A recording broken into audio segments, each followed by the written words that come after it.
Hello everyone, and welcome to a quick review of conservation of momentum. You might remember last year that we did a bunch of experiments with colliding carts. Right? And we had the two carts on the track, and at the ends of each track were the motion detectors, so we could measure the velocities of the carts before the collision and after the collisions. And we bounced the carts off one another, sometimes made them connect. And we looked at different kinds of collisions. And what we wanted to look at was how does the momentum of the system before the collision occurs compare to the momentum of the system after the collision. Remember here, momentum is mass times velocity, and it is a vector quantity. It's velocity, not speed.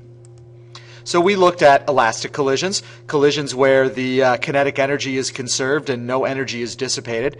Those we used the magnet ends of the carts, so the carts never actually touched, and they kind of bounced off one another without touching. And we did other collisions which were completely inelastic collisions. These are collisions where kinetic energy is not conserved and energy is dissipated in the process. In some cases a maximum amount when you had the Velcro ends, things like this. They stuck together afterwards.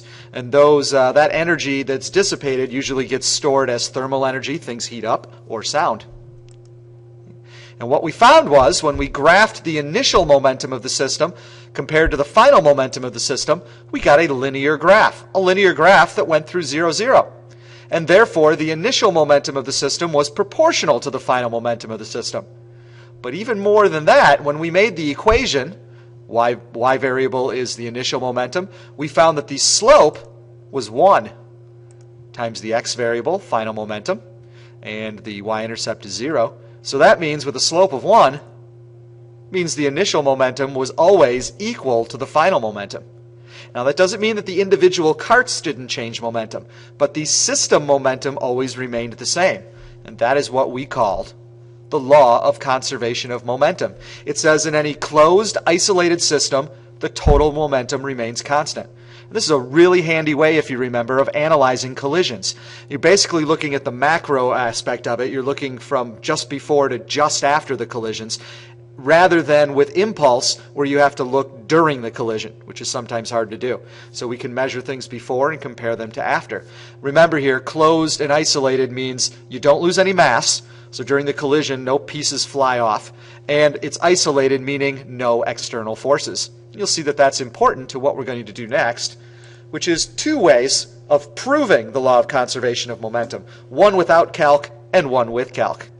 First of all, the without calc version. We know that if it's an isolated system, then there are no external forces. Therefore, the only forces would be between the two carts. So we have the blue cart putting a force on the red cart and the red cart putting a force back on the blue cart. And of course, those forces are equal in size and opposite in direction, Newton's third law. Also, the time that the blue cart interacts with the red cart and the time that the red cart interacts with the blue cart, of course, have to be equal to one another. Therefore, the force times the time are equal and opposite to one another. But of course, force times time is impulse. Therefore, the impulses are equal and opposite to one another. And as we showed earlier, impulses are equal to change in momentum, so the change in momenta are equal and opposite. Now, where does that get us? Well, that means that any momentum that one cart gains, another cart has to lose. So when you sum up all of those changes, you get 0.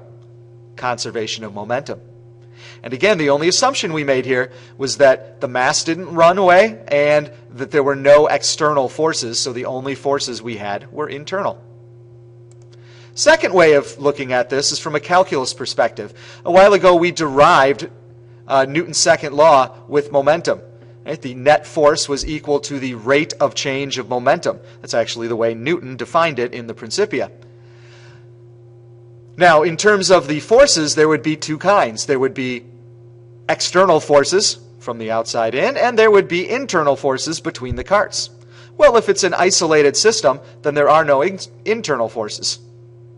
And as we just kind of talked about a moment ago, any forces between the objects would have equal and opposite pairs, and therefore would sum to 0. So that means if it's an isolated system, all of the forces cancel, and we have no net force. So that means no net force is equal to the rate of change of momentum. Well, the only way the rate of change of momentum can be zero is if the momentum itself is constant. And there we have the law of conservation of momentum. That's one of our 3 conservation laws we're going to see this year. We've seen conservation of energy when systems are isolated, conservation of momentum when we have closed and isolated systems, and there'll be a third one we'll get when we get into the rotation unit.